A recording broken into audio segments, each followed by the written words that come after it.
AJ, back for another video. Yeah, so Wednesday morning means one thing, Marvel's What If, a new a review of the new episode. Yeah, this is episode 7. What if Thor was an only child, essentially. So yeah, let's talk about this. Now, to start with, historically, every now and then in the comics for What If, there would be a comedic type story. And this episode is that story. Yeah, it's all played for laughs, pretty much. The basic premise of the story is that when Thor was young, Odin found baby Loki, the ice baby, but gave him back to the ice giant. So Thor never grew up with this brother that sort of tested him and made him into the person that we know. So Thor's become this sort of outrageous sort of party prince, as they call him. He comes to Earth, all partying, all that, bringing loads of people with him from different alien races, people that you recognise from other Marvel properties like Guardians of the Galaxy, Thor Ragnarok.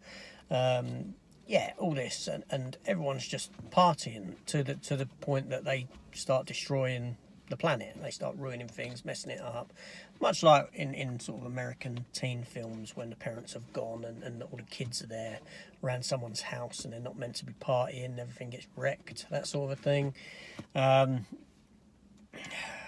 Obviously, S.H.I.E.L.D. see him as a bit of a threat because of this, because another planet's been destroyed because of him and his partying antics. And and they call Captain Marvel in. Captain Marvel comes in to fight with Thor, so there's a bit of fighting across continents, across countries, culminating in Jane Foster getting in touch with Thor's mother to come and sort the situation out. Thor starts getting worried because his mum's going to be coming to Earth, so he rolls everyone up to get the planet cleaned back up and all this sort of nonsense. So yeah,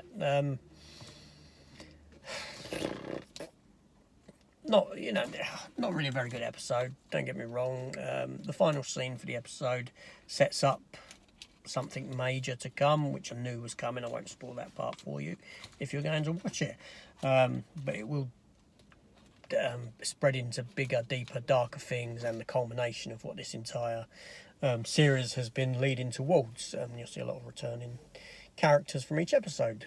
Now, this episode's voice cast was huge. I've not got a list in front of me, but obviously you had Chris Hemsworth as Thor, Tom Hiddleston returned as Loki, but Frost Giant Loki, Natalie Portman, Jane Foster, Jeff Goldblum, Sam Jackson, Phil as Nick Fury, Clark Gregg, Phil Coulson, Jamie Alexander, Kat Dennings. Yeah, the list goes on.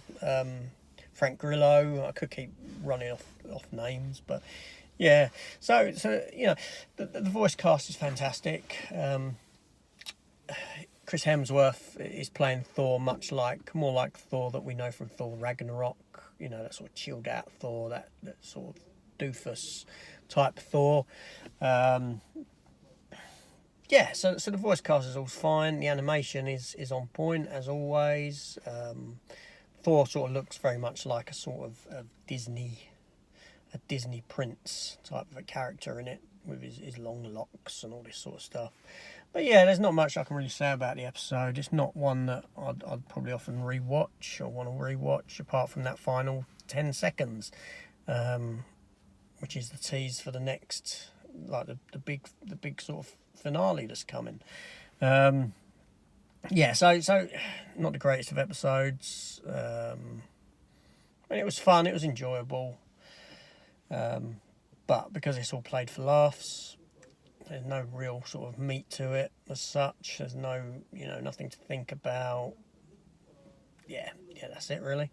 So that was my review for this latest episode of Marvel's What If. Be back to normal next week, thankfully. Anyway, this is AJ. Thank you for watching, and come join me next week for a review of next week's episode. Take care all, and I'll see you all later.